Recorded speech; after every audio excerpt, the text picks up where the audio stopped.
For today's video, Botika vlog po tayo. So last month na-inspect po ako ng FDA and unfortunately nagkaroon ako ng mga findings kaya kinailangan kong magkapa. Pero for today's video, ang isi-share ko lang po muna ay yung mga hinanap sa akin during inspection para may idea din po kayo at para ma-prepare nyo rin para in case na may inspect kayo, hindi kayo matulad sa akin dahil kinailangan kong magkapa. Okay, so ito po yung FDA report. So babasahin ko na lang siya para wala akong makalimutan. So ito po yung mga hinanap sa akin na dapat ma-prepare nyo para in case na ma-inspect din po kayo ay wala kayong magiging findings. So first on the list po ay LTO. LTO as drugstore and LTO as retailer ng medical device. So make sure na kung kayo po ay drugstore tapos nagbebenta din kayo or nagki-carry din kayo ng mga medical device like PT, thermometer, syringe, yung mga ganyan. Make sure na meron din kayong LTO as retailer ng medical device kasi dalawang LTO po yung hinanap sa akin.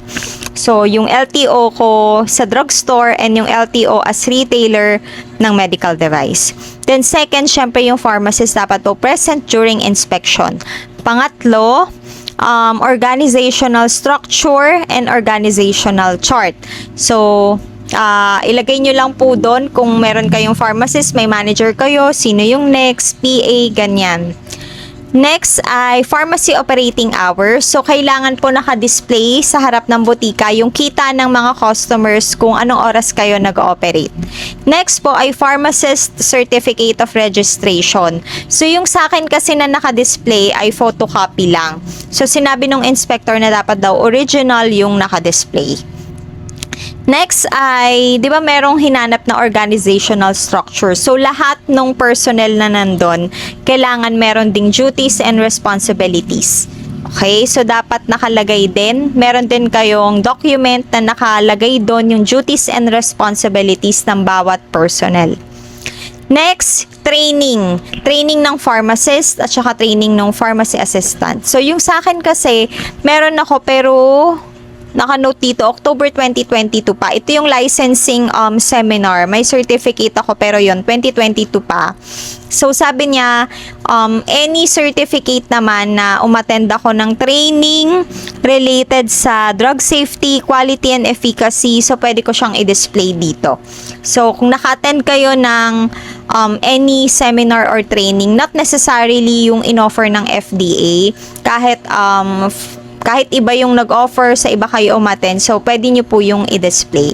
Then for PA naman po, make sure na sila ay certified PA na. Meaning, may NC3 certificate na po sila. So, kailangan nyo po silang ipa-assess sa TESDA. Pag nakapasa sila, may ibibigay na certificate. Yung certificate na yon, kailangan nyo po siyang i-display din sa butika. Kung ilan po yung PA nyo, dapat lahat ng certificate nila naka-display. Next, RMP. So, kailangan po may RMP. Kailangan yung format nung pagkakagawa ng RMP ay based doon sa nakalagay, doon sa guidelines, doon sa memo na ni-release nila. So, hindi siya basta pwede na RMP na bara-bara lang. So, may guidelines na fina-follow. Next po ay SOP. So, ito. Meron naman akong napakita na SOP pero meron akong may tatlo ako na wala. So, ito yung mga SOP na dapat meron kayo. Procurement and receiving of deliveries, dispensing of pharmaceutical products, storage of pharmaceutical products including temperature monitoring and retention of monitoring record, cold chain management if meron po kayong ref, if nagkikerry kayo ng vaccine, pharmacovigilance, handling of complaints, handling of product recall, handling of returned products from customers, handling of expired, damaged pharmaceutical products, sanitation program indicating the frequency of cleaning and the methods to be used, fire control and prevention, pest control. So, yun po yung mga SOP na hinahanap nila. So, total is 1, 2, 3, 4, 5, 6, 7, 8, 9, 10, 11, 12. 12 kung meron po kayong bioref, pero kung wala, 11 lang po. Then make sure din pala na yung SOP na meron kayo, make sure na signed siya. Kasi yung sa akin, ni-note niya din dito, walang signature. So make sure na may signature siya tapos may date din. Yung validity at saka date kung kailan siya ginawa at saka kung kailan yung effectivity. Next ay hiningi din sa akin yung mga resibo kung kanino ako nag-order. So kailangan naka-compile po yun. Patient medication profile or yung prescription book. So, ang tawag na ay patient medication profile. So, dapat make sure na lahat ng dinidispense nyo na prescription drugs ay naka-record po doon at may copy kayo na pa-photocopy nyo or may record kayo nung mga prescription mismo na dinispense nyo.